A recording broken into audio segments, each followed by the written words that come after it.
CEPOS in an event that was just as well attended as this one.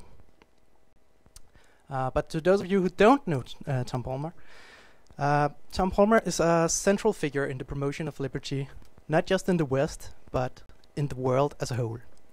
Since the 1980s, Tom Palmer has worked tirelessly to diffuse the ideas of classical liberalism to every corner in the world. First in Eastern Europe, during the years preceding the fall of the Berlin Wall, and since in regions such as Africa and the Middle East, where Palmer has been one of the primary agents in the propagation of freedom there. Dr. Palmer has instituted the launch of several networks and organizations, as well as facilitated the translations of the works of classical liberalism into the regional languages. Dr. Palmer holds numerous academic degrees, among them a doctorate of political studies from Oxford University. He is a senior fellow at the American Cato Institute and the executive vice president at the Atlas Economic Research Foundation. Dr. Palmer is also the author and editor of numerous books. One moment.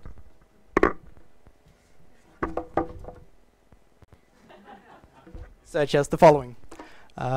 Most recently, Dr. Palmer has been the facilitator and editor of essay collections which argue passionately in favor of freedom. And with these remarks, it is a great pleasure for us to be able to welcome Tom G. Palmer back to CEPOS.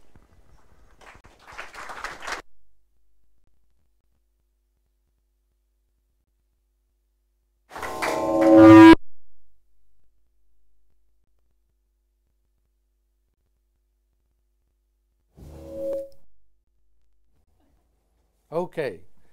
All right, we seem to be all right now. Well, thank you so much. It's really a delight to be back in Denmark and a delight to be here with CEPOS. My last trip when I was here, I was deathly ill from whooping cough, which is a really terrible disease, and don't get it. That's my advice. But I managed to get through the presentation because I was so guttural. It almost sounded like I was speaking Dutch or Danish. But CEPOS is a very, very important organization, and I'm glad to see a turnout of people supporting it. The Atlas Network is over 400 organizations all around the planet, from Afghanistan to Beijing and Shanghai, Jakarta, New York, Berlin, Copenhagen, and even some of the really difficult places for liberal ideas. I'm thinking Cambridge, Massachusetts, Cambridge, England, and so on. And the book, which I'll talk about a little bit, is available for downloading, After the Welfare State. And that's a co-project of the Atlas Network and one of our partners, which is Students for Liberty. If you haven't heard about it, it's a fantastic group. It's growing all over the planet. They're going to have, I think, 9 regional conferences in Europe coming up this fall. I'm going to be speaking in Cologne, Prague, and Sofia at their various programs. They had 1,081 students at the West African Regional Conference in Nigeria, 523 at the East African Regional Conference in Nairobi. It's a great organization, and it's bringing so much energy and fresh blood and youth into the movement for limited government and individual liberty. But I'm going to talk about something a little bit very serious and something that we should really be thinking hard about, and that is this provocative title, What Comes After the Welfare State? Now, this particular book is part of a project that I've undertaken to produce high-level, serious intellectual treatments that are not painful to read. Not big, heavy books you feel obligated to read and guilty every night that you didn't get to it. But these are full of a kind of, it's a concept unknown in this region. We call it a smorgasbord. The idea of having a little bit of everything, and you can have something nice. You don't have to eat the whole thing. So this first one, The Morality of Capitalism, you can download the Hindi edition if you want. Practice your Hindi. It just came out in Amharic in Ethiopia.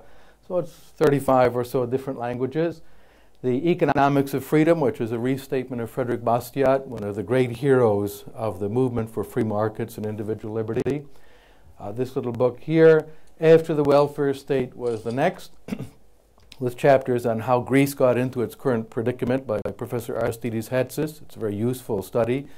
Another study of how Italy got into its situation. These are case studies of collapsing welfare states, which is to say they're case studies of the future for those countries that don't address the problems in the present.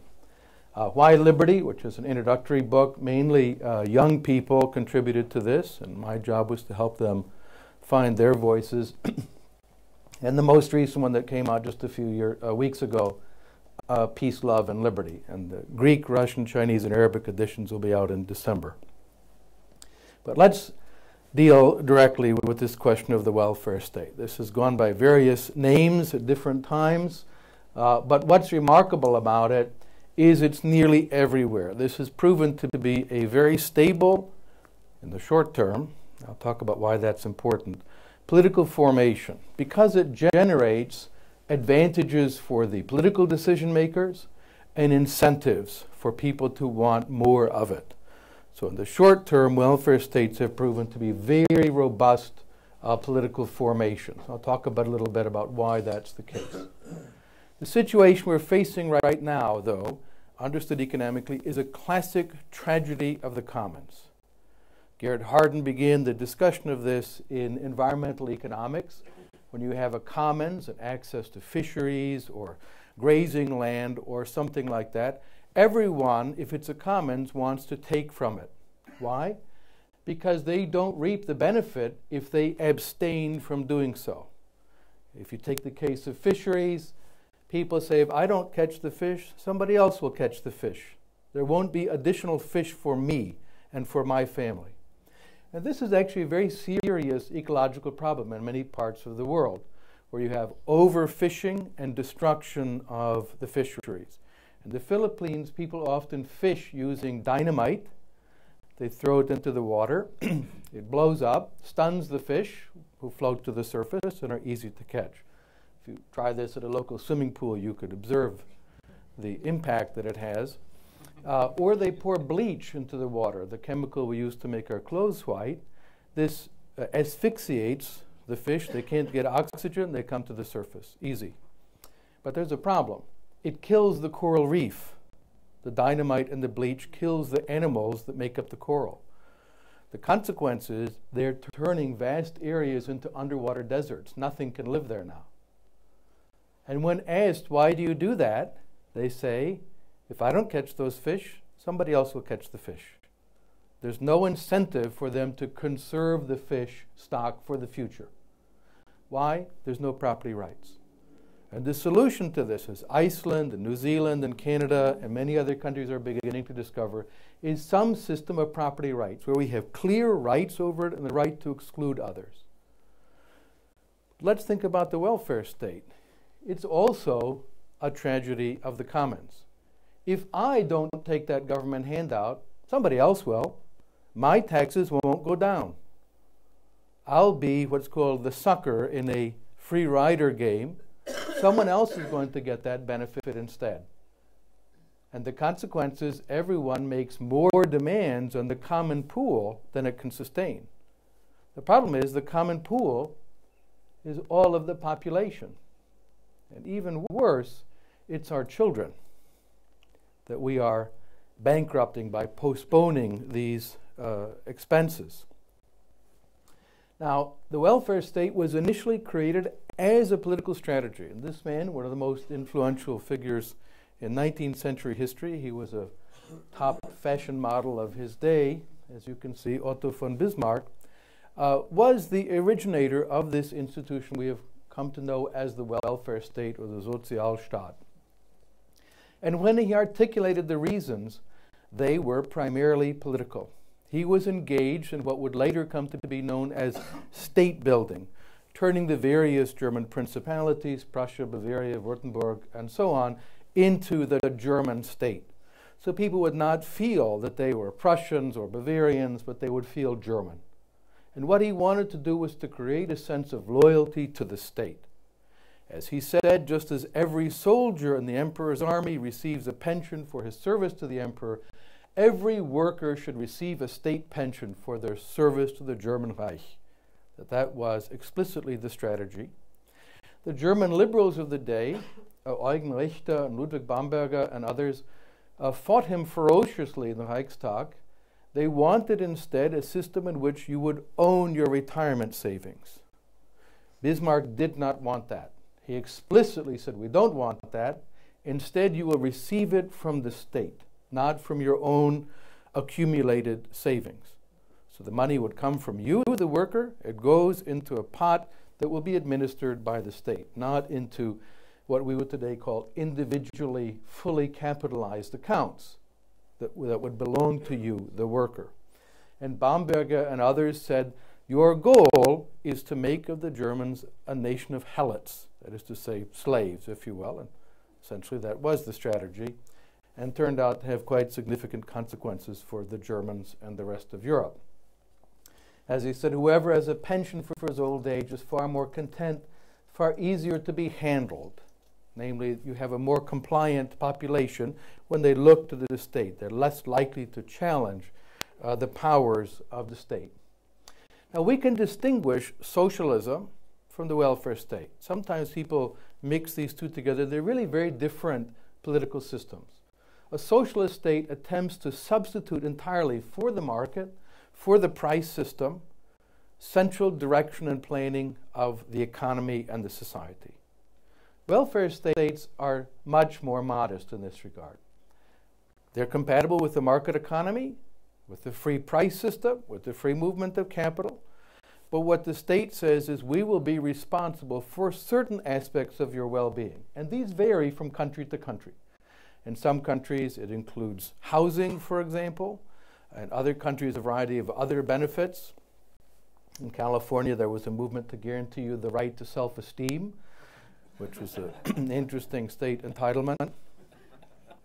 But that's California. But there are a few that are core elements. The medical system, normally, and the educational system, and then a variety of entitlements, most prominent among them being pension or retirement benefits, are taken over or dominated by the state. Now they have certain common features that we find also all around the world, that they're structured with certain features that prove to be, again, politically quite sustainable and attractive. The first is what's called as the pay-go principle, pay as you go. And the principle behind pay-go is instead of having your money go into a savings account set aside that would be used to pay for your benefits in future when you're unable to work or don't feel like it because you worked so long, instead that money is spent now. And you, the current taxpayer, will be financed out of the taxpayers of the future. Now this turns out to have a lot of fiscal advantages to decision makers in the short run because it means a huge inflow of cash into the budget of the state. But the consequence over the long run is very, very serious. But the politicians are long since retired or dead by the time the long run arrives. We are now in the phase where the long run is upon us, and in some European countries it is a very serious crisis. In others, you have a few more years to get ready for it, but it is coming. Now, in the context of the American system, the so-called surplus, the Social Security, which is the American term for the state pension plan, was in surplus for many, many years, which is to say more money came in than was being paid out. In 2010, it became cash negative, which is to say more money is going out than is coming in, and it's getting worse every year. It's already broke. There's a thesis that there's a so-called surplus of a trust fund, Social Security trust fund. And I grew up being told, well, there's a trust fund set aside for you, which makes us all feel special. We are all trust fund babies in some sense. But what does that mean?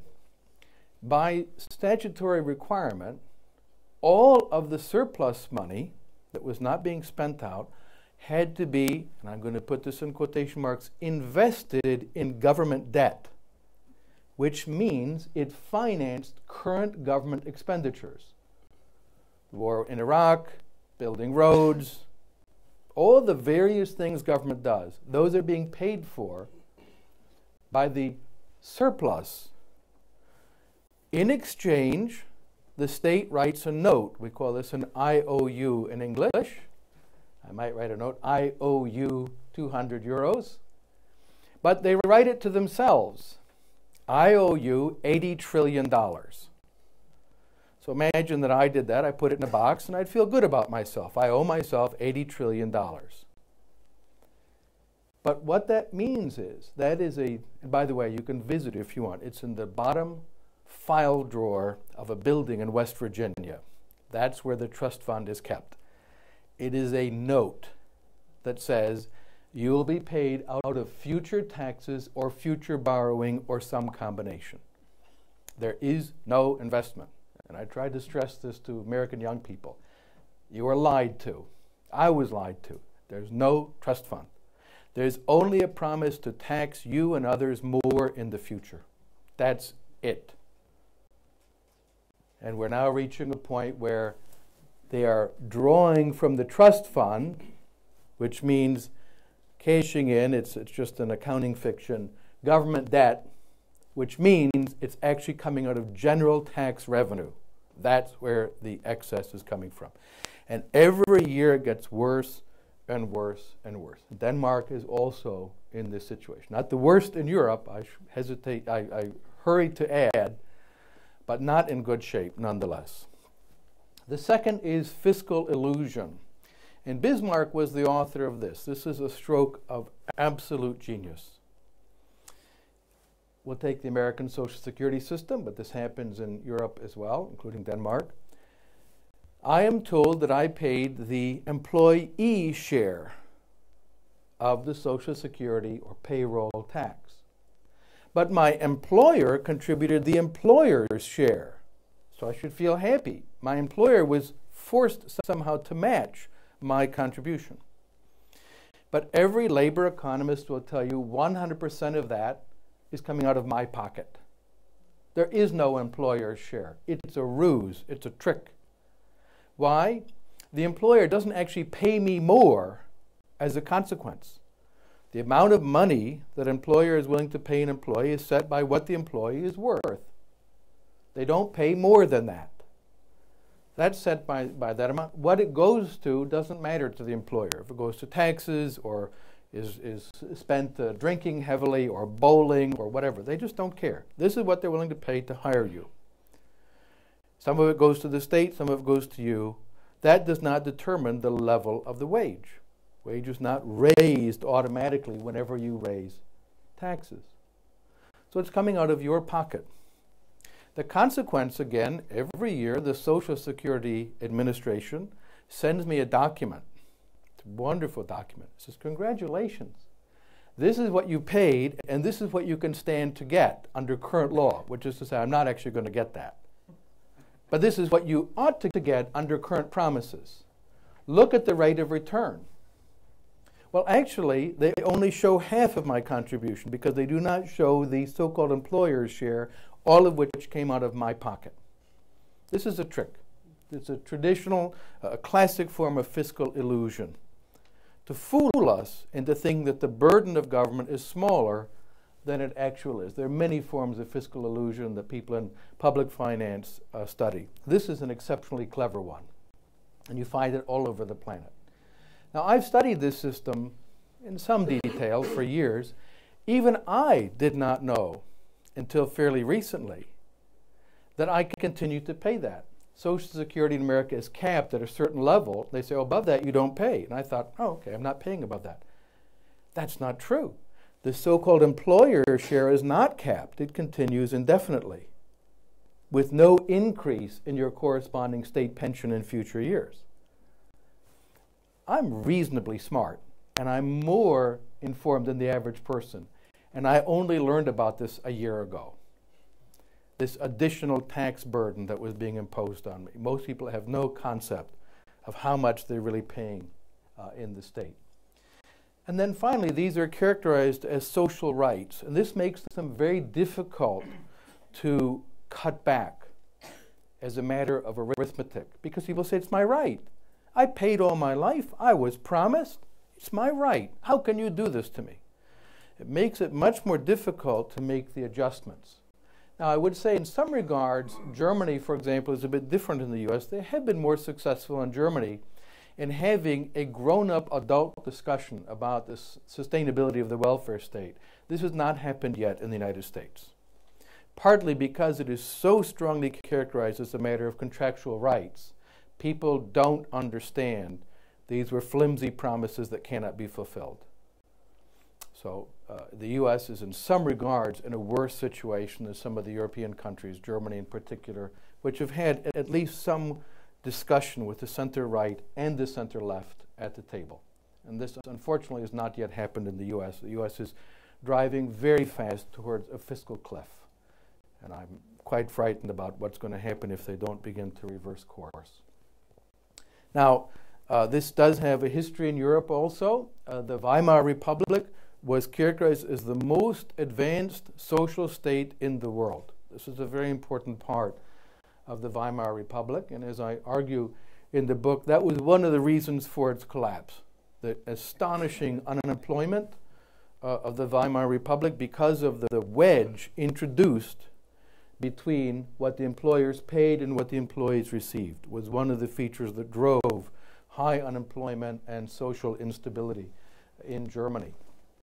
The consequence was its replacement by another kind of welfare state, which offered to people that they would have work and bread and freedom. Freedom understood in a rather different sense from how we understand that term. And Mr. Hitler was very clear about this. He wanted to create a patronage system throughout Germany in which everyone would be loyal to the state. And what did they do? They created a state based on stealing, astonishing theft-based state. It's a very fine book by Götz Ali, a German historian whom I respect and admire very much. The Hitler's Volksstaat in German, Hitler's beneficiaries, looks at the Nazi state as a welfare state. It's not the only way to understand it, obviously, but he says that it explains part of its sustainability and popularity. And he begins with a little story. When he was a boy growing up, he said, "Where did all this beautiful furniture in our home come from? It's so nice." And he said there was embarrassed silence. One didn't discuss such things. Well, it was stolen. It was stolen from other European families. Homes in Denmark, homes in the Netherlands, homes in Poland, homes in France that were looted even for furniture to be taken back to loyal party members back in Germany. In fact, all of Europe, all of occupied Europe was systematically looted. They started by looting the Jews, by declaring Jewish property in Germany Volksvermögen, or national treasury, and confiscated that. They began making extraordinary demands, fiscal demands, and the state faced bankruptcy.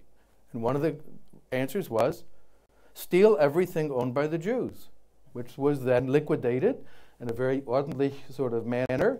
They sold it all off, auctioned it off, brought in the money to pay for this ballooning welfare state, and then when they invaded the rest of Europe, they looted, and as he documents, trainloads of butter, ham, cheese, pouring in from Ukraine, from Poland, all the good wines of France, and so on.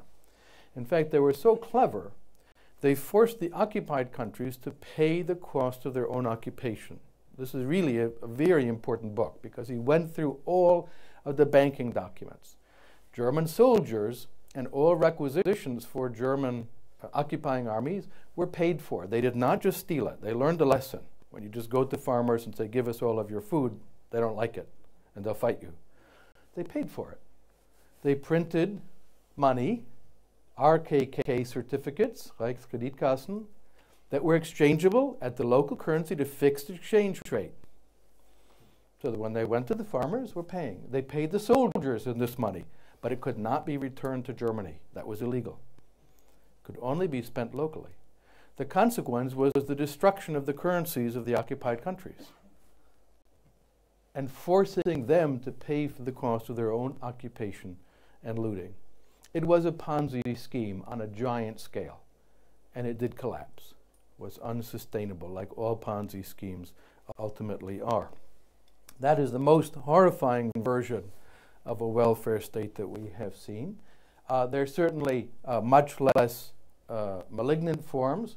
This very good book by Shari Berman, who's a big enthusiast of the welfare state, The Primacy of Politics, argues that the Scandinavian welfare states had similar intellectual, ideological roots as fascism, that they wanted to build this solidarity among the people, the Folkshemmet view and so on in Norway, and that there was a similar root, although obviously far less malignant and certainly not militaristic.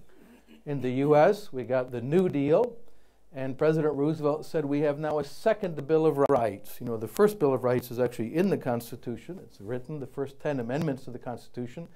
He said now we have a second one, and argued it was of equal legal significance. Although it had never been voted, the Constitution was never amended, he said we have a second Bill of Rights which guarantees a wide range of state benefits. Now, these systems, as I mentioned, it's a pay-as-you-go system. It also has the same fundamental structure as a Ponzi scheme, a pyramid scheme, a chain letter. There are many different versions of this. We could call it a Nigerian email also. These are essentially scams, and they do eventually collapse. The base of the pyramid has to get larger in order to sustain the upward flow of resources. In a classic pyramid scheme or Ponzi scheme, we bring in some investors. This first group become investors. You help me to recruit the next group. The investments of this second group are what pay high returns to the first group. Then I get a larger base, on and on and on. Eventually it collapses. These cannot be sustained. The base cannot continue to grow indefinitely. Now, in all of our welfare state systems, including in Europe, because they are unfunded, it's a pay-as-you-go system, you have a big problem with the graying population. The ratio of workers to retired people is shrinking. That means that looking into the future, instead of having 3.5 workers for every retiree, you're anticipating, and not very long from now, 2. That's going to require a very big burden on them because nothing was set aside. There was no savings in the state system. It was the funds essentially were spent. This instability was understood from the beginning, and our friend Mr. Bismarck specifically established this. A British historian, E.P. Hennick, who did a study on the origins of the welfare state in Germany and England, an interesting comparison between them, said it was very clear. They understood the liabilities would accumulate gradually. There would only be a crisis decades into the future, which is to say long beyond the time horizon of a typical politician, so-called statesmen, but they have very short time horizons. How long will I be in office? When is the next election? And so on. They do not have longer time horizons than normal people when planning for their own future. And so the consequence was, as he said, it allowed any consideration of state subsidies to be put off for the moment. Well, congratulations. We are now in the moment when they have to be considered quite seriously. This calculation, this came from 2009, from Jagadish Gokhale, using data from Eurostat, looked at the fiscal imbalances of European nations. Fiscal imbalance is a very important accounting concept that politicians don't like to talk about. We're accustomed to the discussion of what is the national debt. That is to say, debt officially held by the public, the debt of the state. That's essentially the accumulation of all of the budget deficits from previous years. Add those up, and you get the national debt. It's a small fraction of the actual obligations of the state, but it's the only one most people understand and can focus on. It's much, much more serious than it looks. Imagine you had a private firm, and you did borrow some money from the bank, and you said, this is our debt. But then you also said, by the way, we promise to pay our employees all kinds of benefits in future years. Well, normally your accountant is going to say, what's that worth? We have to put that into the balance sheet. But that is not in the balance sheet of most governments. They don't want to deal with that. It is a staggering sum of money. So it's not debt held by the public. These are promises to pay. The fiscal imbalance can be given a current figure. And in 2009, it was calculated for the United States to be $80 trillion. That's a fair amount of money. It's so much money I've had difficulty comprehending how much it is. This is staggering.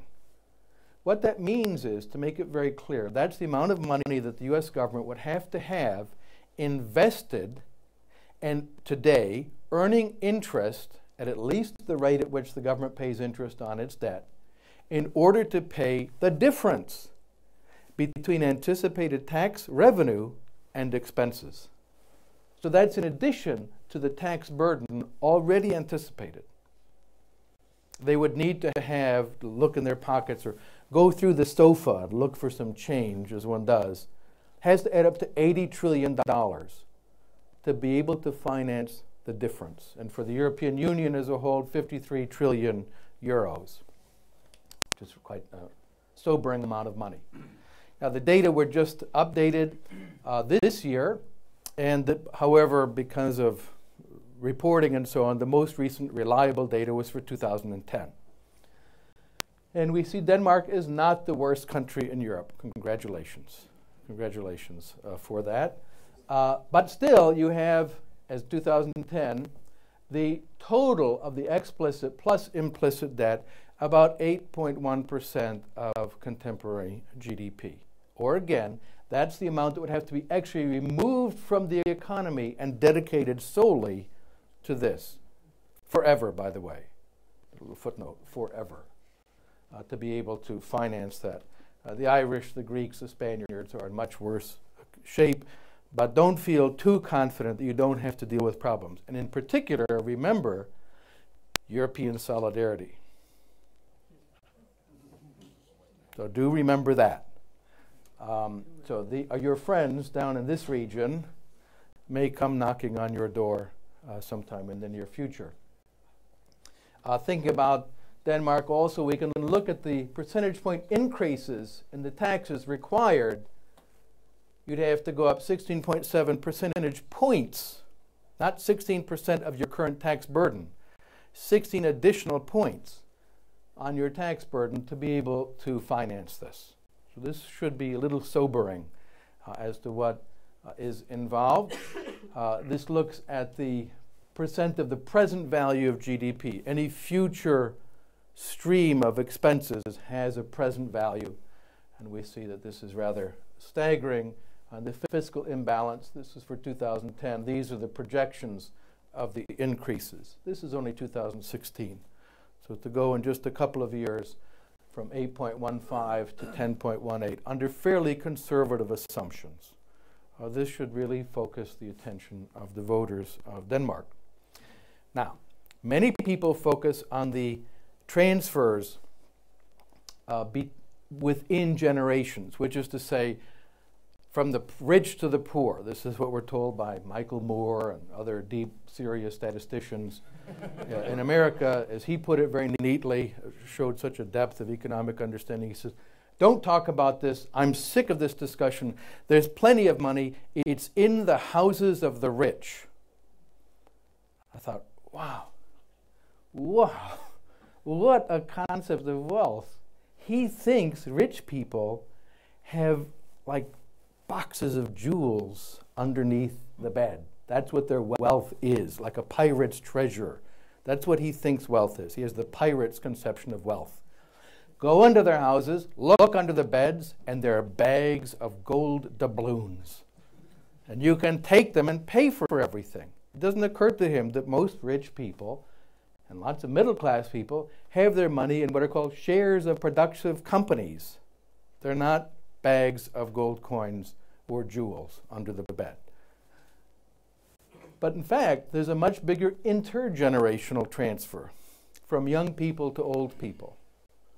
And this one upsets me even more because I think it's grossly unfair that people of my generation have allowed this to happen. I feel a certain sense of shame that we have not done more to stop this, because we are loading young people, children, with debts and obligations in order to finance our current consumption. And that, I think, is a very serious problem. The consequence of these are very serious. And I think that we also need to look to the political consequences, the possibility of the rise of scary extremist groups that will seek foreigners and outsiders and scapegoats to blame rather than ourselves. We see it in the United States. All those horrible foreigners coming over wanting to work, they're the problem. And in Europe as well. And we've seen some particularly scary consequences. I do fear more countries in Europe face a Greek future if they do not begin to focus on these issues and have grown-up adult conversations, center-right, center-left, center-center, sitting down and talking about arithmetic, mathematics. It's not even so much about ideology. It's about arithmetic. In the European context, even the conservatives contributed to growing the welfare state. The Greek neo-democrats, the conservative government there, in 5 years added 100,000 of their friends and cousins to the government payroll. Pure cronyism. This is a fairly small country. 100,000, and there's a principle. Once you've hired a Greek bureaucrat, they die in office. They only leave feet first. They increased government spending from 42% of GDP to 51%. Congratulations, in 5 years. And simply bankrupted the state. Absolutely bankrupted. So it's not just the left. The center, the right was also responsible for this policy, certainly in Greece. And what is the consequence? We have seen the rise of truly frightening forms of extremism and horror. The Syriza party, they've renamed themselves now from a coalition of the party, but this is what we should expect if they do take power. And this is the other major opposition. The last opinion polls for the Greek parliament, they had 9.6% likely voters. This, of course, is a traditional Greek design, right? It doesn't remind you of anything. No, they're quite clear. This is a Nazi party. They are a Hitler-following, Jew-hating, foreigner-bashing, violent Nazi party. And they're in the European Parliament, and they're in the Greek Parliament. And I should add, in Hungary, also the Jobbik party is a Nazi party, and they are now a major force in European politics. This is really, to me, very, very striking and disturbing. So, thinking about this, the obligations cannot be fulfilled. They will not be fulfilled. There's going to be some kind of default. It is inevitable. And one form of the default that we hear people talking about, they don't realize it's a default, is postponing retirement age. So eventually it'll be at 100 you can retire, which would be great. Well, that is a form of default. It may be one of the things that needs to happen, and Denmark has already begun this process. That is a default. But it's one that is politically somewhat more acceptable. Some governments, the UK, Hungary, and Poland, have taken steps to deal with short-term fiscal shortages, but at the cost of longer-term state indebtedness. In Hungary and Poland, they have nationalized private savings. This is a very shocking development. People saved their own money for their own retirement, and the state now has said in both of those two countries, oh, how convenient. We will consolidate it into the state budget, and we'll give you an IOU. Congratulations. All of your private savings now have been folded into the state budget. In the short term, it makes the state budget look more in balance, but they acquired the obligations into the future. So they stole from people. This is just stealing and not a long-term solution. So I think now we should ask, what's the alternative? What else is there if these systems are fiscally unsustainable? And I want to talk about just a couple. Self-help, that's fairly obvious. Friendly societies, a little bit on commercial insurance, and even charity. So let me start a little bit with self-help, economic growth. Economic growth is one way to ameliorate this problem, produce more wealth. That doesn't seem to have occurred to some politicians, but that's something we should begin thinking about. And indeed, the greatest welfare program in the history of humanity has a name. It's called the free market. And what we see, Angus Madison, who was a very great Danish statistician, had calculated per capita income all around the world up until roughly the time of his death. And you'll notice it's a flat line for a long time. There's actually a tiny little bump during the High Middle Ages. Think about the growth of European commerce and cities, the Southern Sung Dynasty, South Indian Ocean trade, and so on, was raising per capita income. It falls during the general crisis of the 17th century. The 30 Years' War was quite catastrophic in Europe. There were terrible wars in Asia. And then right about 1800, between 1800 and 1820, seems to be the actual takeoff years, it does this. In various parts of the world later, to a lesser extent, but astonishing increase in per capita income. So economic growth is very important, and we should be asking, what are the engines of economic growth? What is stopping entrepreneurship? What is stopping people from creating wealth? That's the first thing I would begin to ask about. Labor codes that make it hard to hire people, hard to find work, and so on. But then there are other things as well. I want to talk about mutual aid and friendly societies, institutions that once characterized Western societies to a very high degree and are now largely gone. So we think about them. If you've been in Germany, Austria, you see Raiffeisenbank. This is now a commercial bank. It was originally a savings club for working class people. It was a way to help people to save money. And my guess, in Denmark, you had very similar institutions. This is a kind of a supposition.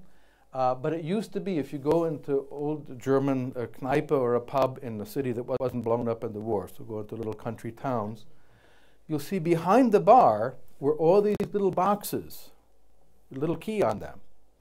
That's because working people would come in, whether it was from the fields or from a workshop, say, I want a beer, and here's so many groschen for my savings. And the bartender would take that, make a note, and put it in the little box, and then it was taken to the bank. That was a way to help people to save and accumulate. So these are very important institutions. And then also friendly societies. Here I have from the Sovereign Order of the Sovereign Grand Lodge of the Independent Order of Odd Fellows, which is one of the more amusingly named English friendly society. There were thousands of these organizations. They were all over North America, Europe, Australia, and elsewhere. There are some remnants of this great movement. My parents were members of friendly societies. When I mentioned them to young Americans, young Europeans, they have no idea what I'm talking about. Their parents didn't go to such organizations. But there are these remnants in popular culture that many people recognize. Here we have the Flintstones. These cartoons were made in the 1950s and very early 1960s when these movements were still around, mainly among older people. And I like to ask kids, I say, what are they doing? This is Barney and Fred and Betty and Wilma, I think is right. Why are they wearing these funny hats? I don't know. So where are they? And out of a group of 300 people, there might be one who says, the lodge? I say, what is the lodge? I don't know. They bowl there. They go bowling. How many of your parents go to the lodge? Usually not one hand goes up. So my parents went to a lodge. It was very important. My father was a Mason. I'm alive because my father was a Mason. When he met my grandfather to ask for my mother's hand in marriage, they were old-fashioned people, my mother's father saw he had a Masonic ring. They said, "You must be, what lodge are you in?" And if he was good enough to be in the Masons, he was good enough to be his son-in-law and to marry his daughter. So these were once very important parts of society. Now they're mainly died out. Very old people go to these meetings. The youngsters are in their late 50s, the kids. These groups are essentially wiped out. and they've left these cultural remnants. They provided mutual aid. They were organized among working class people. These were not set up by wealthy people. These were often laborers, construction workers, as well as professionals and so on. But these were people who worked every day for their living. Some of them, like this was the modern woodmen of America. They wore amusing uniforms and carried axes for some puzzling reason. I don't know why.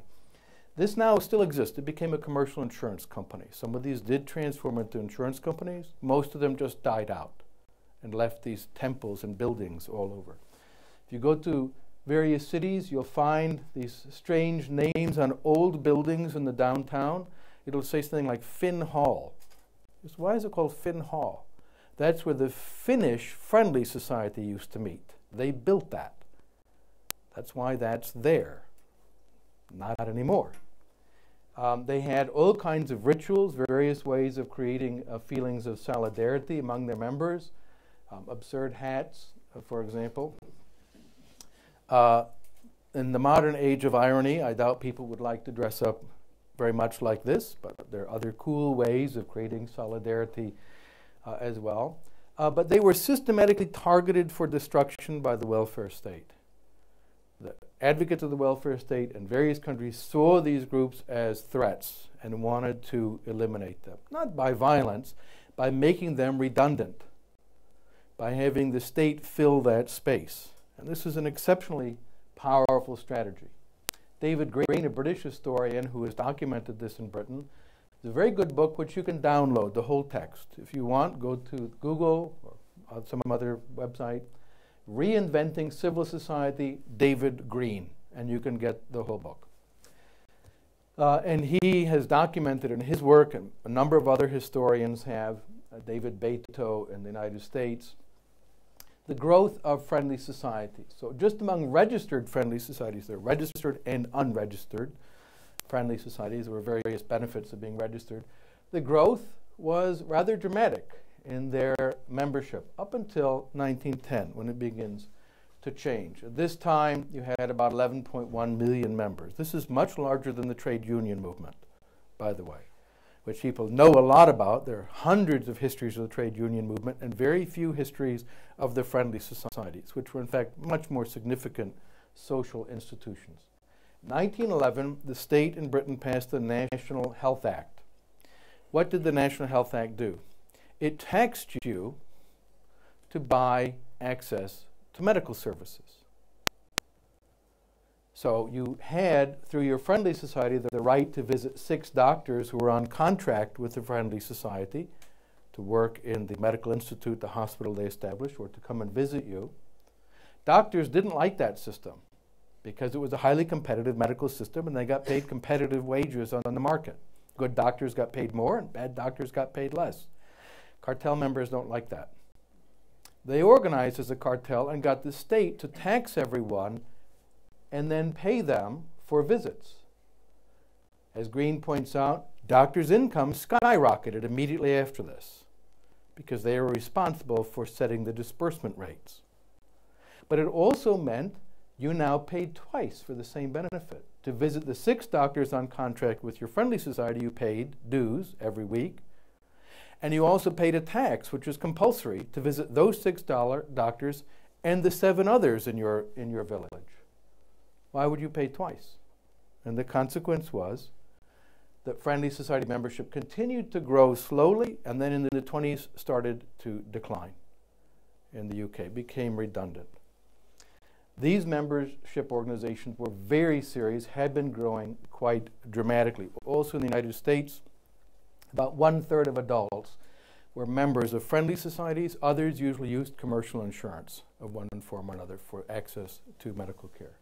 Well, what did we get? Explicit policy to make people dependent on the state rather than independent. Rather than being owners of their own capital, they now received a stipend, if you will, from the state. We get incoherent systems that have systematically mixed both insurance and redistribution features. If you're going to have redistribution, put it in the redistribution box. That's where it ought to be. We're just going to tax people and give it to some other group of people who had misfortune or bad luck and call it that. But when you, in fact, mix redistribution into what people are told is their social insurance and savings plan, you're going to generate very serious fiscal problems, which we're now realizing. Civil society organizations have been displaced, and a variety of experiences of social fragmentation, some of them quite horrifying. In the United States, for example, African Americans were more likely to be members of friendly societies up through the 1950s and 60s than were other ethnic groups, more common than whites, for example. They provided them benefits that they did not get from the state, and also the dignity of being treated as fellow citizens. So quite often, when the state had various organizations, but blacks could only come in the back door, they set up their own hospitals, such as the Taborian hospitals in the American South, set up by the Knights of Tabor, which was a very important African-American friendly society. And there they were treated to quality medical care, and they were treated with dignity and respect. They came in the front door. They were not required, as they were at the county government hospital, to go in the back door. Those groups largely have been wiped out, and that particular population has become very highly fragmented and atomized. So, some people will think, well, we can't have friendly societies again. I mean, who would wear the hats? They're just too silly. But I don't think they're paying attention. They're still with us. We have these friendly societies amongst us, and most of us don't notice them. I'll mention one. It's not perfect.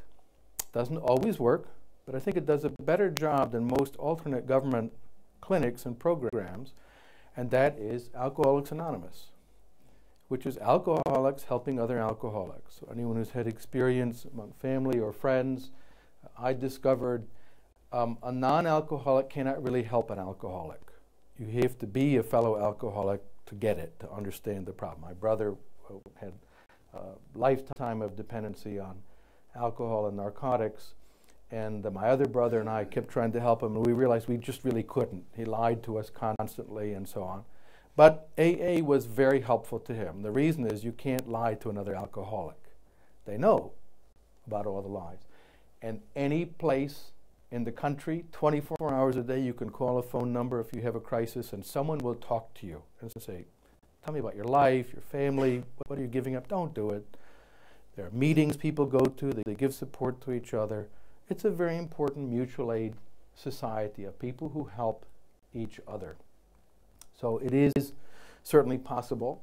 And I'll just conclude by asking, what do we need to start thinking about to survive after the welfare state? Because the fiscal crisis is coming at us. We cannot bury our heads in the sand.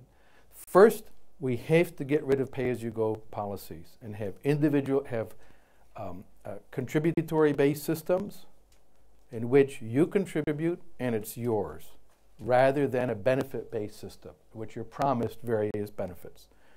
These systems do not work, and we do have to abandon them and go to individually capitalized accounts to replace state pensions. We also have to begin thinking much more seriously and have a real grown-up discussion, and that means bringing the center left to the table, the numerate left, and say, let's talk numbers and arithmetic, as has been done in some countries where they have addressed this quite seriously. Cut back on state expenditures, say, can we afford this? Do we need this? If not, get rid of it. Because we have to be able to fulfill the obligations to current retirees and people who have counted on the system all their lives. And we have to make hard choices. That means a real grown-up discussion. And then also encourage a culture of responsibility. I tell young people, I sound like an old person, so sorry. Start saving money. Save money now. Put it aside in something you don't think will be stolen by the state.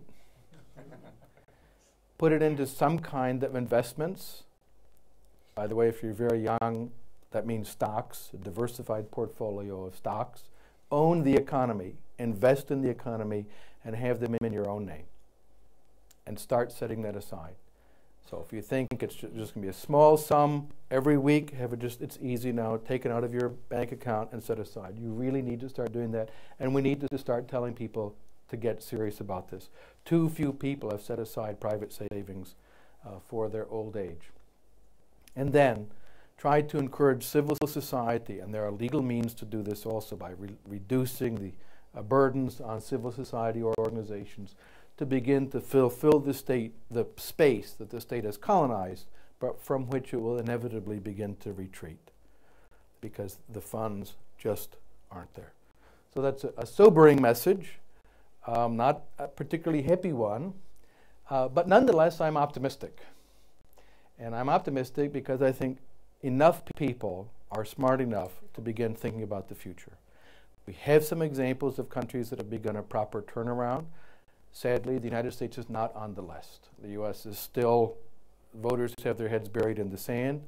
They don't realize what is happening. The accumulation of debt and obligations continues to grow every year. But I tell Americans, look north to Canada. The hearty, happy, friendly Canadians, best neighbors in the world, because they've never invaded the U.S., even though the U.S. invaded them once. They had a serious discussion starting in the 1990s. And they actually have reduced state indebtedness. They have controlled the state budget. And they have begun a proper policy of dealing with this. So it can be done. And other countries have done it also. Australia took a radical decision 20 years ago as their welfare state was beginning to implode. They made all state benefits means tested, all of them. And it's fairly low. So you have to be of a fairly low income before you can qualify for these state benefits. So people have been saving in this what are called superannuation accounts. The last government floated the trial balloon of what Hungary and Poland did. They said, oh, look, all that money that's not doing anything. Again, the stupidity of politicians. We could do something with it. It's sitting there not doing anything. Well, actually, it's moving the Australian economy. That's what it's doing. It's invested in stocks and bonds and productive activities. But their view is it was inert. And the Prime Minister suggested maybe they could take it and do something good with it. And fortunately, the voters would have none of it. And that explains a lot about the last Australian election. Why the Labour Party was voted out. Because people said, we saved that money, that's our money, do not mess with it. And I think it's important in Denmark to begin speaking to people who are saving, or anticipating saving, or hoping to have a future, and say, do not let the politicians bankrupt our country and destroy our future. Well, with that, thank you so much for your attention. I'm happy to continue the discussion.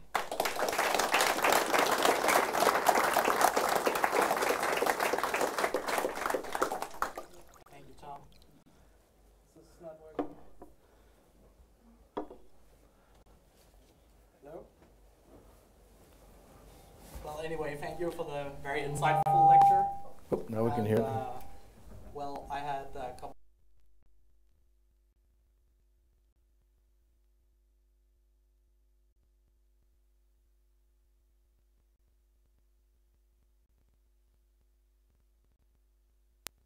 Wonder if you could elaborate a bit on the implications of the mechanics there, because that wasn't entirely clear to me. Done. Turn that off. Oh, yes. Every eardrum in this room is precious. Yes. Okay. Oh.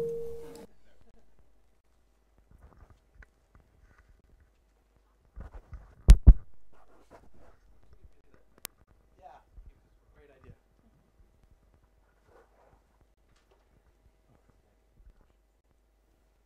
Okay. Nope, now it's off.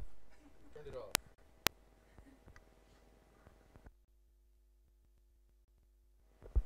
All right. Now is it working?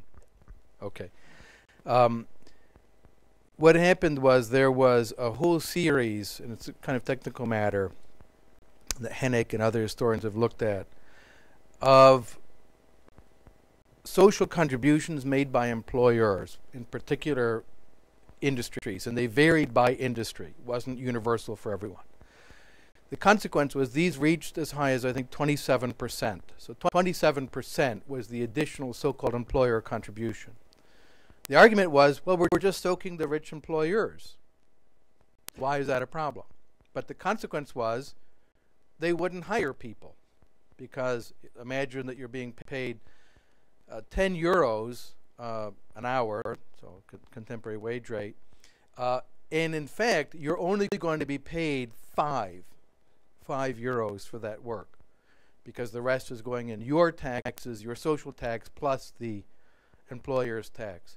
And it became so high in some fields that it became virtually impossible to get additional work in those areas. There's another element that welfare states that contributes to their instability, and it is not in the budget. Sometimes the state will expend resources, but it doesn't show up on the budget at all. What they do is they make it impossible to fire people, for example. The consequence is those who currently have jobs have a certain entitlement. It's very difficult to get rid of them. But it also means that those who don't have jobs find it more difficult to get jobs. And it will perpetuate unemployment in the rest of the population. The slogan in English, if it's costly to fire, it will be equally costly to hire. And the consequence is persistent long-term unemployment. And they had that in a very, very big way in the Weimar Republic. And that contributed partly to the gross political instability of the regime and the attractiveness of parties led by insane, crazy people, namely the communists and the National Socialists. So those other elements of the welfare state we should not neglect, that there are some that don't show up in the budgetary figures at all, but their imposition of burdens on people that nonetheless have negative economic consequences. Okay, so one more question before we proceed to the floor. And, well, you espouse friendly societies as kind of a post-welfare state political order. But my understanding is that you have just arrived from Switzerland, and something that we're discussing a lot in Denmark contemporarily just now is how do you feel about the Swiss way of doing things, where the state mandates that the worker buy their insurance, their medical insurance and so on, but it has to be bought from private agencies? Technically arrived from the Zurich airport, so I was just a stop. But I like Switzerland a lot. And I also like a lot of the Swiss model of what they have as a Gemeinde. The Swiss have a different approach that isn't as state-centric as many other European countries. That when there's a local problem, the local people who are affected by the problem say, let's fix this. And they create their own Gemeinde. They don't look to Bern. They don't even look to the cantonal level. They just say, we here together in this town, or all of us affected by a problem of mountain erosion or something, we'll just create our own community and fix this amongst ourselves. Elinor Ostrom, who got the Nobel Prize in Economics, has focused our attention on this voluntary, non-state-centric means of dealing with things. And the Swiss are a very good example of this. Tocqueville talked about that in the American context as well, although the Swiss, I think, brought it to a higher perfection as they did the cuckoo clock. This principle, though, of mandating savings, I think is, in my opinion, distasteful, but much better than the alternative of sucking money out of your pocket and then flushing it down the toilet, which is the current system. So if you were to say, have a mandated savings plan that said, we are concerned that you won't be taking care of your future, and consequently, you will be required to set aside money into a savings plan that will be in a diversified portfolio of stocks, so you couldn't put it all in Bitcoin or something like that. Although Bitcoin may be wonderful, it had to be diversified. You could have Bitcoin and whatever electronic currencies there are. I find it distasteful because of the compulsory element. But I think as a second best option, it's a lot better than continuing what we have now. And so it is a reasonable alternative, and one way to institute it is to say to people that they should have the right to take the current amount that's going into the tax, and remember, employers share as well. That is coming from the employee's pocket. And instead of having it put into the black hole of the state budget, make the following deal. You will withdraw from that, and that amount of money will go into an individually capitalized account. And that will be invested in a diversified portfolio of stocks and bonds. But you then give up any claim on the fisc, on the state in future. Now, whether that's rational or not for a person to do will depend on their age. So if you're 24, it's what they call in business school a no-brainer. You definitely want to do that. You will do much better. 24-year-olds today in all of the pay-as-you-go systems earn a negative rate of return. You could put your money in a sock and you would do better than what you can anticipate from the state pension system if you're 24 or 25 years old. If you're 63, this is not probably the case, because the money you would be able to save in the additional years of retirement would probably not come close to what you could gain from staying in the current system. So it's not that difficult to calculate the point at which it's rational to leave and the point at which you'd want to stay in. But that's one way of reducing the state's future indebtedness, so that you take away from the unfunded liability all of those people, all of the potential claims of those who opt to go into individually capitalized account. And I think that's a politically rational approach. You can do the numbers on it. It's not mystical.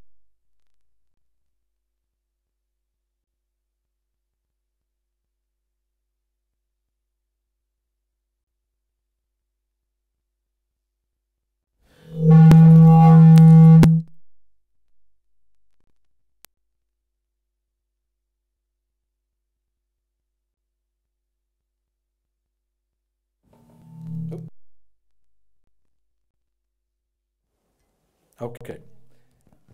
You don't require any magic fairy dust to make this system work. It is a pretty straightforward financial calculation. And I think that's probably the best way to deal with these things, and basically phase the compulsory state retirement systems entirely out over time.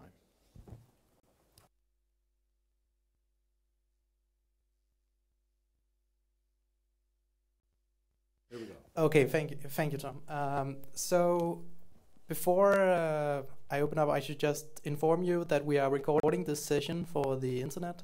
So if you don't want to be on the internet, don't ask a question. In asking a question, you should stand and state your name before asking the question. Also, I should like to say that if you have a very long question, you should probably write it down. Take it home with you, do a little meditation, and imagine in your mind what Tom would have answered. All right, we have our first question here. Please state your name. Jan Jacob Florian, I'm out of Independent Observer. Thank you very much for a most inspiring, intriguing, and talk, but also full of consideration for the future. One thing, you did not, when talking about the national socialist system, you did not mention the Soviet socialist system. It was also a very efficient welfare system. I missed a kind of more precise differentiation, which I am very much intrigued by. Where is the borderline of the welfare state and the totalitarian state? I have a feeling the welfare state is moving in a totalitarian direction. And the final question, taking into consideration all the things that you have envisioned, and with good reason, how on earth does one opt out of this? Thank you.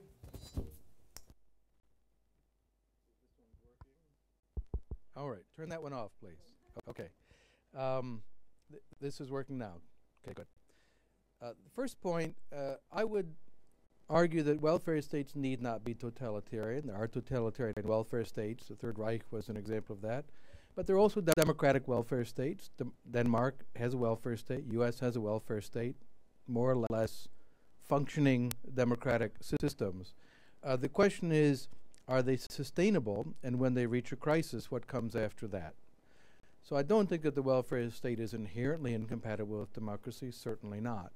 But I do think that it sets in motion processes, as I mentioned, this tragedy of the commons, that yield crises. And we are beginning to move towards a kind of crisis. And there will be a very serious political consequence, and there's going to be political struggle over that.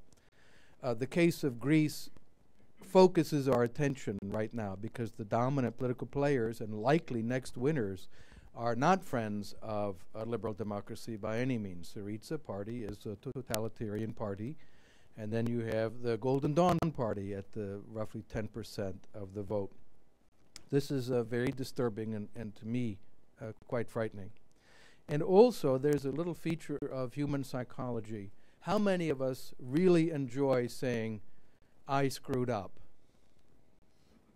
Not many. What we like to say is it's someone else's fault. It's always someone else's fault. I couldn't have screwed up. Somebody else's fault. And we can find lots of people to blame for our problems. The Jews, foreigners, people who sneak across the border, international bankers, and on and on and on and on. Right. Well, they did screw up, so we should blame them. But in some sense also, we as citizens need to take responsibility and have this grown-up discussion about these issues. The Soviet welfare state was particularly interesting. It was actually an attempt to supplant the market economy entirely, but then, of course, the state provided everything for you. It was highly inegalitarian. Mansur Olson, a very important economist from the United States, he, in his last book, has wonderful discussion of the actual functioning of the Soviet economy. It was extremely inegalitarian. What they did was people had fairly equal monetary incomes in terms of rubles, but those whom they desired to benefit got a dacha, a car, better housing, access to consumer goods that didn't show up as monetary income. But in fact, the real incomes of persons in the Soviet Union were there's enormous, enormous disparities. And I remember as the communist states were collapsing, going into East Germany, going into Hungary, and with local people, and they were very angry when they saw how the elite lived. They were very, very mad because this was, of course, shielded behind walls. And I remember going to Hungary with students when we first began to hire buildings for holding classical liberal meetings, as this became a bit more possible.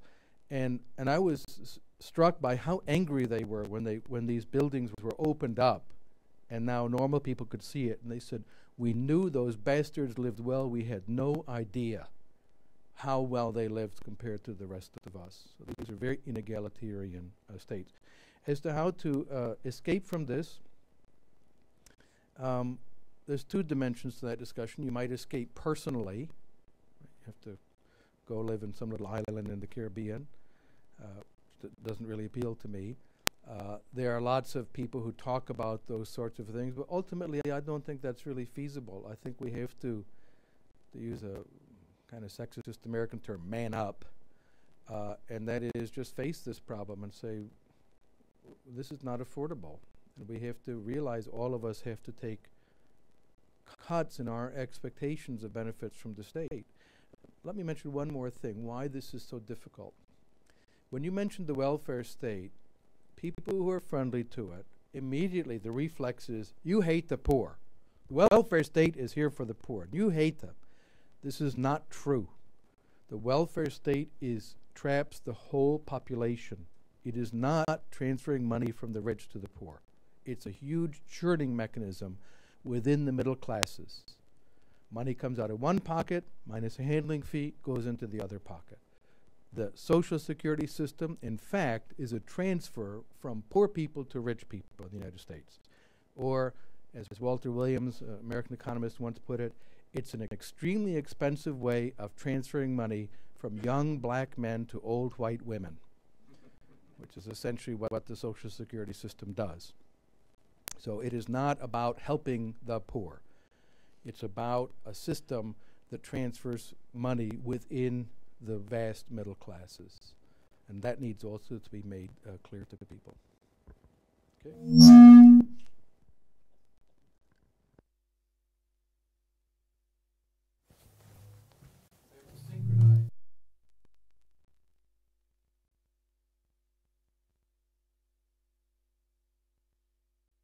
State your name.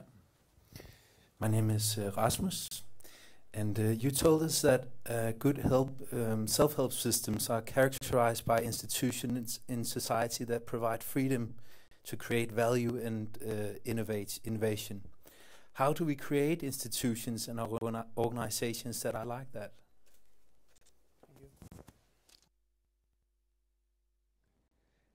Well, we have them. They're called business firms. So I was in Colombia recently and gave a talk on commercial morality at a business school. And someone asked me, he says, "What do you think about social enterprises?" I said, "I'm for them." In fact, today I was at a social enterprise. And I went in with the dean of the business school, and we went in, and everyone was nice to us. And I was hungry, and they gave us food, and everyone was really pleasant, and it was charming and lovely. And then we gave them something else, and then we left. It's called a restaurant. It was run by an entrepreneur who owned the restaurant, and he created a social enterprise. Everyone was remarkably social. No one hit me. I wasn't, beaten or anything like that. So business enterprises are social enterprises in this way. So the question is, what affects rate of business formation? The ability of people to come in and compete. And what we see systematically is existing firms like to keep out new competitors. All over Europe, Uber is being closed out by existing taxi producers. They don't like it. I happen to like Uber a lot, not because I'm fond of the company, but when you, on your phone, it shows you where the little car is, which is amusing, but it also tells you when it's going to be there. In 3 minutes, the car will be there. I was sick of taxi companies. You call them, and they say, "Well, someone's on the way, sir." You say, "Okay, well, why are they not here?" "Well, we're getting someone." And then they don't show up.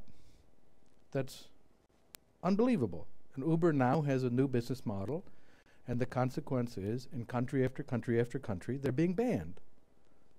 Well, I think we should open up the market to new competitors and remove these institutional obstacles. There are other obstacles also to people coming in and offering new services, to people getting jobs. Labor legislation, again, making it costly to fire makes it costly to hire. And we should begin looking at persistent unemployment rates in European countries and say maybe we should do what the Swedes did, those wild and crazy laissez-faire liberals, and created one of the more liberal labor markets in Europe and dealt with the fact that they had persistent youth unemployment, and a lot of that went away when it became less costly to hire people. So that'll vary from country to country. But I think we should systematically look at obstacles to business formation and obstacles to people being able to engage in mutually beneficial exchanges. One radical example of that, Republic of Georgia, is one of the most miserable places you can call it in Europe if you want, kind of on the edge. It was a failed state in 2003, virtually no jobs. The biggest export was scrap metal pulled from destroyed buildings. The wine industry had gone from over 1 million hectoliters a year to 25,000. 1 hour of electricity a day in the capital city. I mean, it was a failed state. They initiated a process of radical reform. One of the things they did at the cabinet meetings was they took up all the business licenses, 959 licenses to do business. And they said, "Do we need this? This is a license to sell flowers. Do we think you have to be licensed to sell a daisy? No. If not, put it on the list," and Parliament voted to abolish them, all of them. And they ended up with, I think, 124, which were mainly building permits, where there's some externality-based reason you can understand. You have to show the building won't fall on your neighbors, and so on. That sounds okay to me. But if you want to sell a flower in the Republic of Georgia, you just go on the street with a flower and you sell it to someone. I don't know if that's true in Denmark. Is there a Danish flower association? I'll bet there is. That probably requires that you have a florist license, because other flowers are dangerous. They have thorns on them, and so on. We have this in the U.S. also. You have to have licenses to cut hair and all that sort of thing. And these are all obstacles to wealth-creating transactions. And we should systematically think about cleaning out all that dead wood. I heard that even in some American states, it's almost a Freemasonist system of florists, where existing florists have to approve of a new competitor going into business, which they oddly enough are not so fond of doing. We had a question down here. Please state your name.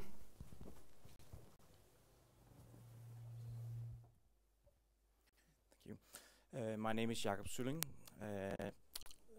I would like to ask you if you can elaborate a bit about Eastern Europe. You mentioned it briefly. Georgia and also Estonia was doing pretty well in your statistics, but they kind of started from scratch. So did they learn from our bad experiences, or are they not just getting ahead of the problems? And could you specifically tell us a little bit about Russia? They have a comparatively low tax rate, but it's a country that could be moving in the same direction as perhaps Germany in the previous century, in some respects at least.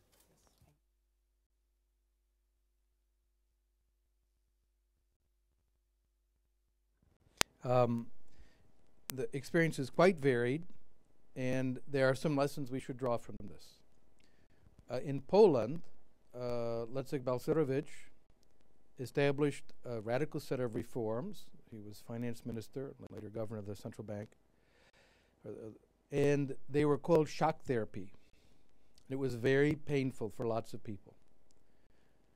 Prices were allowed to be free.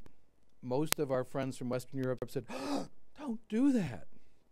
Don't do that. And the Poles went ahead and did it. And the consequence was there was now food in the shops. And I was in Poland prior to that period. There was nothing to buy. Just nothing. It was astonishing. The collapse, the unavailability of even things like carrots or bread. Balcerowicz said, we're going to do this seriously, systematically. We're going to jump into the pool now. Poland has been doing very, very well indeed. Now, let's look next door, very close, to Ukraine. Almost no economic reforms. Ukraine has fallen. It is a basket case, and now subject to invasion, which will lead me to talk about their other neighbor.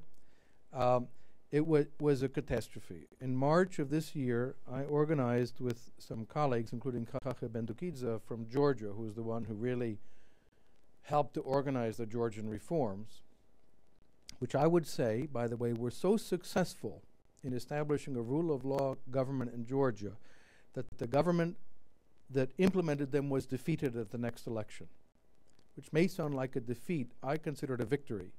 It was the first peaceful transition in the history of the country from one party to another. The ability to make that possible is an achievement. And let us hope the new government will continue, and if they lose an election, will be willing to step down. It's not entirely sure yet, but it was a great achievement. Raised per capita income quite dramatically, economic development, so on. And I talked to Kache, and I said, you know, this is back in February, even before the Crimean invasion. I said, this country is in very serious trouble. They've added layers of corruption on top of previous corruption. There's been no economic reform. If they don't address this, they're going to continue a death spiral.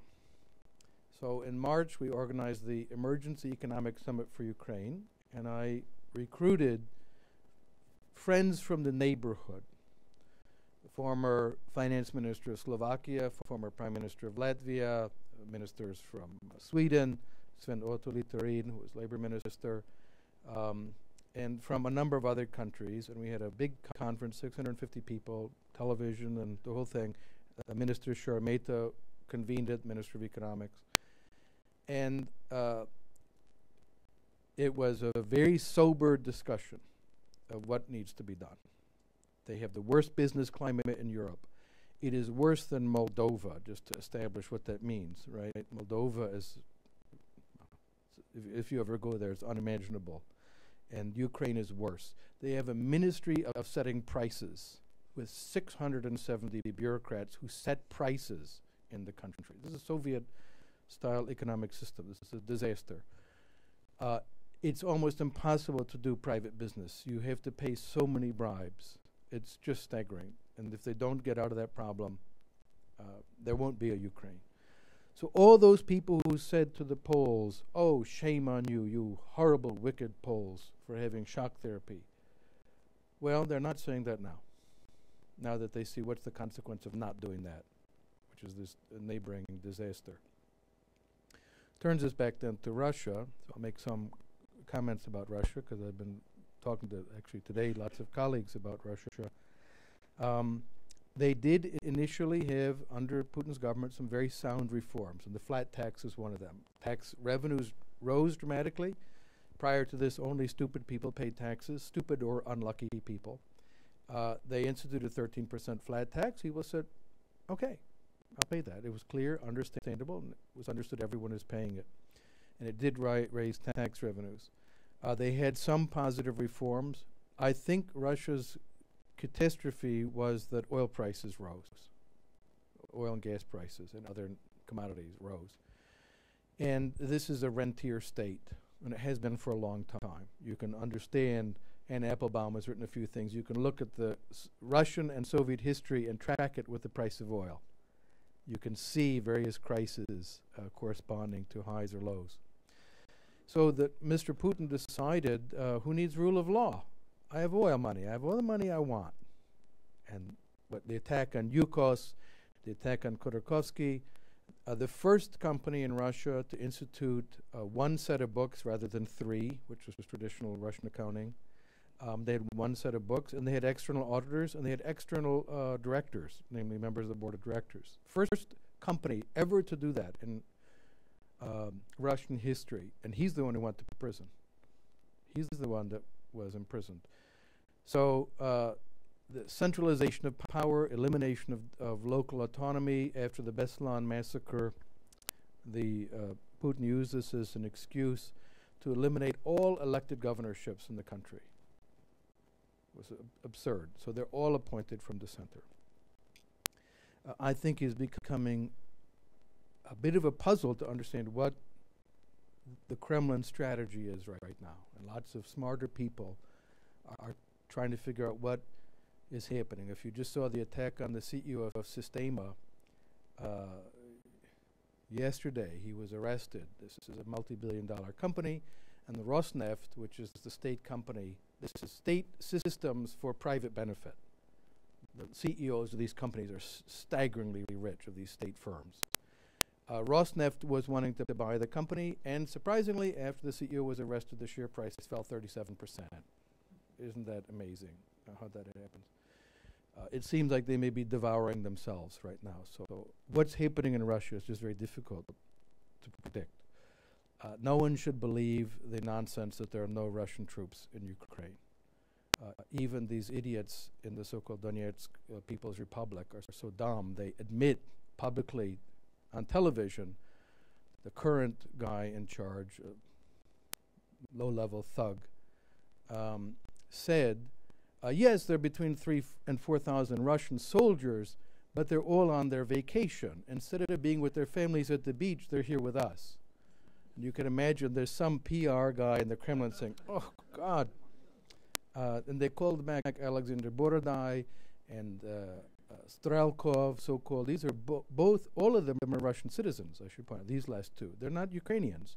And both of them are FSB or SVR officers. So these are Russian security people, the so-called rebels. So when you read in the papers, they're this rebel movement. Mostly they're agents of the Kremlin and the Russian state. Which is not to say that there are no domestic problems in Ukraine, but don't be fooled about what's happening here. As to what's going to happen in Russia, I'm quite fearful, to be honest, and this is why another thing that we should be focused on, how to avoid war, because Mr. Putin has now made several quite dramatic and erratic threats, in the meantime saying these are not threats. But after Vladimir Zhirinovsky said we should have preemptive nuclear strikes on Western European countries, on Poland and the Baltics, Mr. Putin said, oh, no. Zhirinovsky is a very useful person for him. He says the scary thing, and then Putin says, oh, please, no. But he said, but we should remind the world we are a first-class nuclear armed state. This is not a threat. I'm just stating the facts. And then the comment that he made to Barroso and then to Poroshenko when he said I could have Russian tanks in Kiev, but not just Kiev and Riga and Warsaw in a matter of days. But it's not a threat. I'm just stating the fact. Right. So I have a gun right now, and it's cocked and loaded, and it's right on your forehead. I'm not threatening you. I'm just explaining to you. So this I find very, very frightening. And the rise of hyper-nationalism, anti-Semitism. So in my most recent book, I talk about this, so you should get a copy. In my last chapter, I discuss the rise of something I did not expect to see in my lifetime, which is the re-emergence of National Socialism as a state ideology. But it is happening. So we should be thinking very carefully, soberly, not say anything that goes off the handle, not make threats that could put the West in a bad situation. We need to think very seriously what to do to make sure this ugliness does not escalate. And I hope, God help us, that it doesn't. So I'm just a bearer of good news today.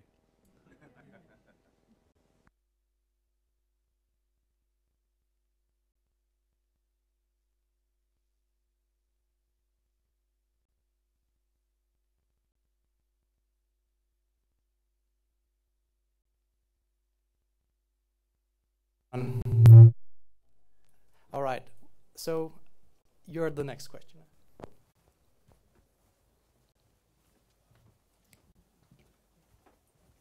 Right, please state your name.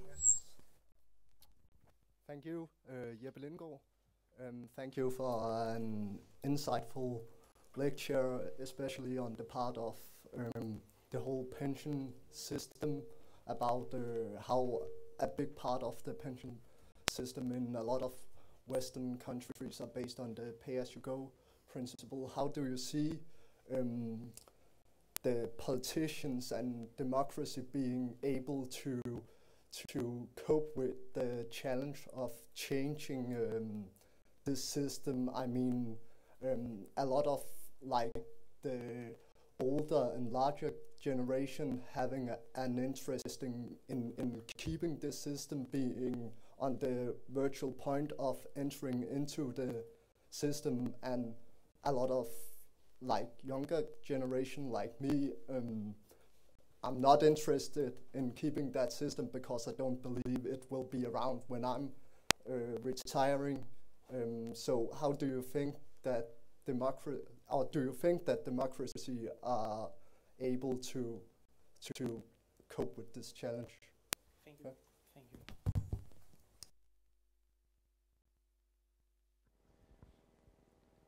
I think, especially in Denmark, you have a mature enough political system in this country that people can come to the table and have conversations. So Danish politics may seem very hot to you sometimes, but it's fairly cool compared to many other countries, which means that reason can be brought to the table. And I think in this way, you're very well positioned for Danish democracy to deal with the problems. It will only work if the center-left and the center-right are both at the table. And that means horse trading and negotiating about benefits of this group or that group or their special favored constituents. That's part of the political process. But the center-left has to be at the table as well. In those cases where there has been a successful address, sometimes the center-left has led it, as happened in Canada. It was the Jean Chrétien government and Paul Martin, the finance minister, who were on the left, who really initiated this, and then it was continued by the conservatives. So they had a centrist understanding of these issues, and that's, to me, a necessary condition, is to find numerate people on the center-left who are willing to have that grown-up discussion. The other element is how to pose these issues to the public. And if you become too extremist, people don't believe you. I mean, look out the window. Everything looks fine. It's Denmark. right? Everything's okay. So extremist language or kind of too inflammatory doesn't work very well for most people. But a kind of sober understanding, looking at the trend lines and the mathematics and so on. Now the question you addressed, well, what about people who are already in the old age pensioner category? Say, well, what's going to happen to my benefits? Are you threatening them? Or someone who's about to enter that category, are you saying I'm not going to get anything? I paid all those taxes, I won't get anything? There needs to be, again, a very sober discussion that is based on the facts and the numbers to say, no, we are going to maintain those promises that were made. And people should not be scared about that. But the system cannot continue as it is. And one way to get people to do that is to focus not just on their own benefits, but on their children and grandchildren. People give totally different answers in public opinion polls when you characterize this in terms of your benefits, but they'll give you one answer. Then rephrase it, thinking about their children and grandchildren, and they will give another one. And I think that is very important. People are also concerned about the welfare of their children and grandchildren, and that needs to be the focus of the discussion, so that people will begin to not think about, well, my money is somehow at risk, to say, well, also my grandchildren's future is at risk. What kind of country do I want them to be able to inherit? Do I want them to live in with staggering debts, where they're in effect paying for my retirement, their parents' retirement, and then if they can save anything, their own? This is not sustainable. So I'm mildly optimistic that this can be done, but it does mean reaching across political aisles and divides and avoiding too much inflammatory discussion, because people, they don't believe there'll be a crisis until it really happens. But a sober discussion on television, radio talk shows, in the newspapers, over dinner tables, and so on. It also means getting people in your generation to have talks to your parents and grandparents. And again, in a friendly, family way, to say, you do know that this system just can't go on. What do you think we should do about it? And that can have a big impact. Some countries have begun to do this. The other thing I would mention is think about means testing everything. So that very, very wealthy people, there's a partial means testing in the Danish system, but it's pretty small. In the US, they refuse to means test Medicare or Social Security payments at all.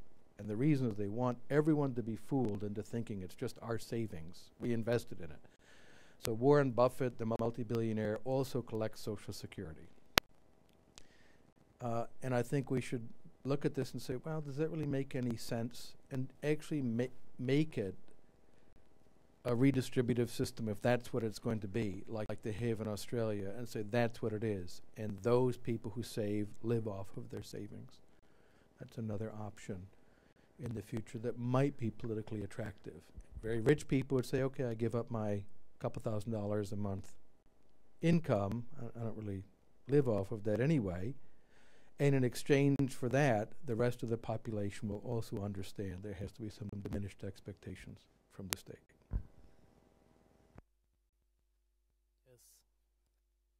Tom, I think we are almost out of time, so I will just round off here and say thank you very much, Tom, for coming to Denmark and presenting your inspiring talk on the future of the non-welfare state. Ladies and gentlemen, Tom Palmer of the Cato Institute and the Atlas Foundation.